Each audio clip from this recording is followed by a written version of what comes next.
My name is Tarmack, and this is your game industry news wrap-up for the week of December 31st, 2016. Microsoft is giving Windows 10 a game mode similar to Xbox One. The game mode will adjust the allocation of resources for the processor and video card in order to improve game performance on the platform. Now, Microsoft could certainly just give users more control over their operating system because there are plenty of uses for this kind of feature outside the world of gaming, but that's probably asking too much to be able to actually decide what runs and what doesn't under the obfuscated manipulative Windows 10. There's also no news yet on whether this will apply only to the Windows Store or whether it will also include things like Steam. I remain hopeful as Microsoft can't be oblivious enough as to think that they have sufficient pull in the PC gaming market yet to make such a silly move. 2016 has seen quite a few of our artistic heroes passing away, and no less sad was the passing of Carrie, Princess Leia Fisher last week. Her work in video games was pretty few and far between, only providing occasional voice acting work, unlike Mark Hamill, who will seemingly voice anything. But we did get a little snippet, which very few people knew about until last week, from Harvey Smith at Arcane Studios. It turns out that Carrie had done some voice lines in the original Dishonored, including most notably the public intercom broadcaster backup voice should the original NPC be killed. And I'm sure she'd be well tired of all of the Force be with her comments, so I'll just say rest in peace, Carrie, and thanks for the work you did. Back in June, Nintendo, in its role as publisher for the game Devil's Third, made an announcement that online services for the game on Wii U would be discontinued as of December 2016. Well, they made good on that promise, shutting down all multiplayer servers for the game, which has only been out for about a year on the console. The one silver lining on this story was that Nintendo dropped the price from $60 down to $30 to represent the difference in value as the single-player content within the game is still accessible. Of course, given that Nintendo still sells it digitally for $30, which is still full price in my view because of the multiplayer content removal, despite middling or negative reviews across the board is anyone's guess. It's almost as though you need to be more generous on price to get a player base big enough to keep servers up when a game is mediocre. Valve doled out the first ever Steam Awards after Steam users of all makes and models got a chance to vote on the awards during the winter sale. Such lovely categories as Villain Most in Need of a Hug and Love-Hate Relationship, which went to Portal 2 and Dark Souls 3 respectively.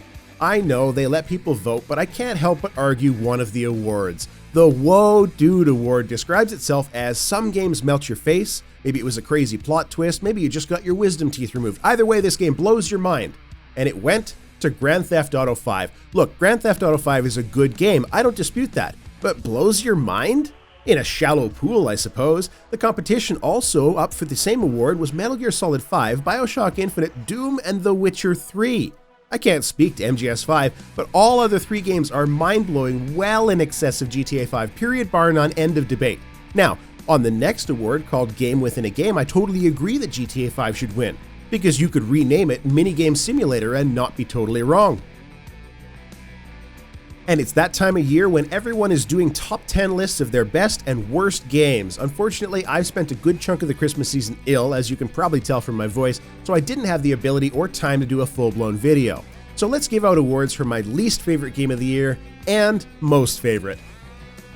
In the spot of least favorite is a little game by Interceptor Entertainment and 3D Realms called Bombshell. As an isometric shooter with all of the cringe of Duke Nukem but none of the great gameplay, Bombshell is slow, buggy, and has a terrible camera. It was simply not fun at all and wouldn't have made this list had I not been doing the game for review because there's no chance I would have bought the title. Nor should you. And for my favorite game of the year, surprising probably nobody except myself because of the publisher connection and their penchant for releasing broken silly nonsense, id Software's Doom was the absolute highlight of the year for me. Doom was one of the best games of my childhood during the shareware era with my fancy boot disc specifically so I could run the blasted thing on my computer. So to have a 2016 version of that classic game with all of the necessary throwbacks to the original but properly modernized was truly a sight to behold. I finished the game in just a few days, which is pretty rare for me, what with that whole full-time job responsible adult thing. The graphical presentation is amazing, and it runs better than just about any much worse looking game on the market. id Soft has done an amazing job, and Doom belongs in the library of any gamer who even sort of enjoys shooters. And just to hammer home how amazing the title is, the soundtrack also easily belongs on many lists of the top soundtracks of all time. This has been your Game Industry News Wrap-Up for the week of December 31st, 2016. Thank you for watching my videos over the course of the year. When a person gets into making public content like YouTube videos or hell, any other creative content out there, it takes a lot of courage to put your material out in front of other people to watch. So to have such a positive response nearly across the board from viewers is a confidence booster that, quite frankly, most people probably never get to experience. Thank you, thank you, thank you. And as we transition into 2017, you have my commitment to produce even more content in the same style because I'm starting to notice some improvement. My name is Tarmack. Thanks for watching.